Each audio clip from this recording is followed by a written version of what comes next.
Let's start, guys. What's the best part of your body?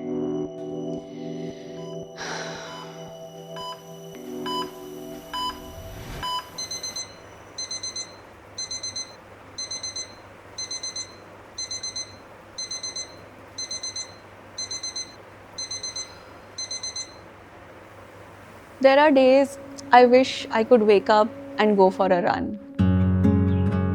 Feel energized, watch the sunrise, see the city slowly come to life.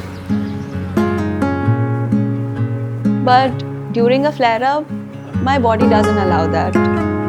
So I stay in bed a little longer, scrolling through my phone, watching life happen elsewhere. Somebody's had a great day at work, someone's getting married, and I'm reminded of everything that I'm missing out on. The thought of getting up feels painful. My joints feel stiff, and it takes me close to an hour to let my body ease into movement.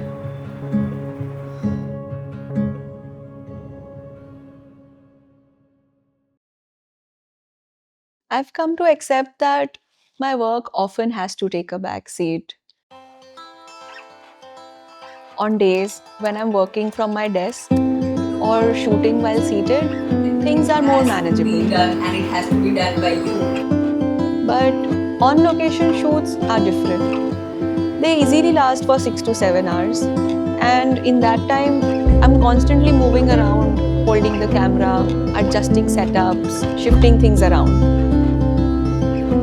And it does not feel much in the moment, but it adds up. And I can feel it in my body in the days that follow. My whole body hurts, and all my body needs is rest. I keep asking myself, how do I choose when my body is asking for more, but my responsibilities don't stop? And I think to myself, what can I change? What can I add to my routine to make this easier?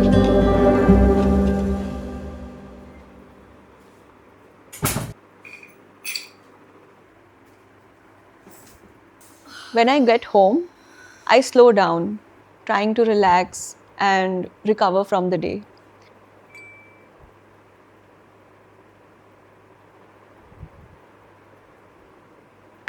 That's usually when my friends are making plans.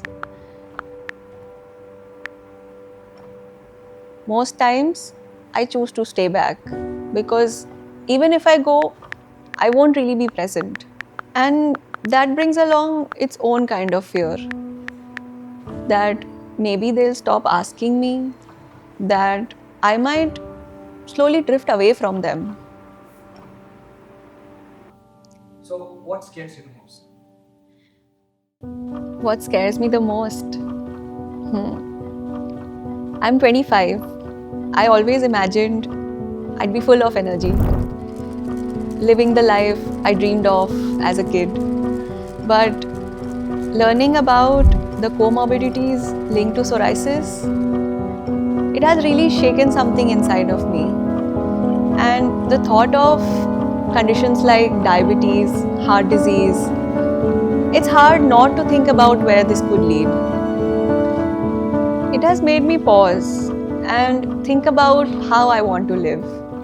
It has pushed me to learn more about lifestyle, about movement, about nutrition, about really just the small daily choices. Over time, I've noticed movement really helps me manage my pain and fatigue. But just knowing that isn't enough. I still have to show up consistently, and that's the hardest part. Getting back to movement after a flare up is never easy. Sometimes flares last for months, and in that time, I'm not able to do a lot. My skin pulls and tugs, making every movement feel heavier. Some days, I can only do a few minutes, and sometimes I stop halfway. The way I see it, my life feels a bit like Jenga. One flare, and everything I've built comes crashing down. I have accepted that it's always going to be different for me. and starting over is part of the process. I've slowly started incorporating movement back into my routine. I've realized that gentler forms of movement work better for my body. I began with yoga, and more recently I've added something new, taking tennis lessons.